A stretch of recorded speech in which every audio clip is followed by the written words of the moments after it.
یہ قرآن ہر کسی کا مقدر نہیں ہوتا. اللہ نے ان غریبوں کو خدمت قرآن کے لیے قبول کیا ہے. میری تاریخ میں عظیم عظیم قرآن کے عاشق گزرے. ایک اللہ کے ولی گزرے ہیں دنیا جنہیں حضرت امام ناصر رحمت اللہ علیہ کے نام سے یاد کرتی ہے. مجھے دیکھنا ذرا، یہ ایسا قرآن کا عاشق تھا کہ جس مجلس میں بھی قرآن کی تلاوت شروع کر دیتے ان کی زبان اور منہ سے ایسی خوشبو نکلتی کہ پوری محفل معطر ہو جایا کرتی تھی. ایسی خوشبو کہ پورا ماحول معطر ہے. ایک دن کچھ قریبی احباب جمع ہو کے آئے، کہنے لگے حضرت جی قرآن تو ہم بھی پڑھتے ہیں، علماء بھی پڑھتے ہیں، قراء بھی قرآن پڑھتے ہیں، عوام الناس بھی قرآن پڑھتے ہیں، تاجر بھی قرآن پڑھے، زمیندار بھی قرآن پڑھے، مزدور بھی قرآن پڑھے، افسر بھی قرآن پڑھے، مگر کسی کے قرآن پڑھنے سے خوشبودار معطر ماحول نہیں ہوتا. آخر راز کیا ہے؟ آپ جب بھی قرآن پڑھتے ہیں تو پوری محفل معطر ہو جاتی ہے. امام ناصر رحمت اللہ علیہ کی آنکھوں میں آنسو آ کے ہاتھ جوڑ کے فرمانے لگے بھائیو یہ میرا راز ہے، اسے راز ہی رہنے دو، کسی کے راز کو فاش نہیں کیا جاتا. قدموں کا ہاتھ لگائے، حضرت ہمیں بتا دیں ہم کسی اور کے سامنے اظہار نہیں کریں گے.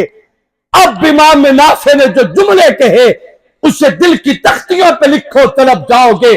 امام ناصر کی آنکھیں برس پڑی، فرمایا تمہیں کیا بتاؤں، میں قرآن بڑے ذوق میں پڑھتا ہوں، میں بڑے شوق سے قرآن پڑھتا ہوں. ایک دن میں رات کو قرآن پڑھ رہا تھا، قرآن پڑھتے پڑھتے مجھے نیند آ گئی.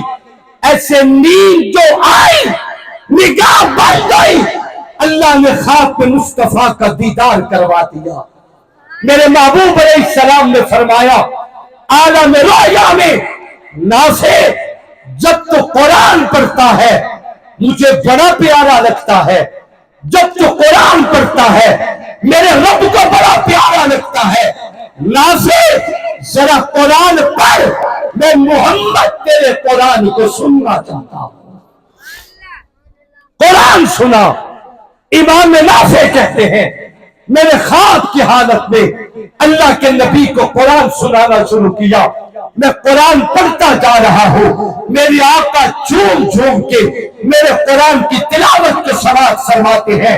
میری آقا ذوق میں آئے، حضور نے جملہ فرمایا ناصر ذرا قریب ہو، میں تیرے منہ کو نہ چوم لوں، تیرے ہونٹوں کو نہ چوم لوں، جس منہ سے بیٹھ کے قرآن کی تلاوت کرتے ہو. امام ناصر کہتے ہیں قرآن پڑھنے کی برکت سے اللہ کے نبی نے عالم روشا میں میرے منہ کو چوما، میرے ہاتھوں کو چوما، میرے ہونٹوں کو چوما، میری زبان کو چوما. فرماتے ہیں وہ دن گیا آج کا دن آیا، میں جب بھی کسی مجلس میں قرآن پڑھتا ہوں نبی کے چومنے کا اثر ہے کہ پورا ماحول معطر ہو جاتا ہے. میں بڑا سوچتا تھا کہ آقا عالم رویا میں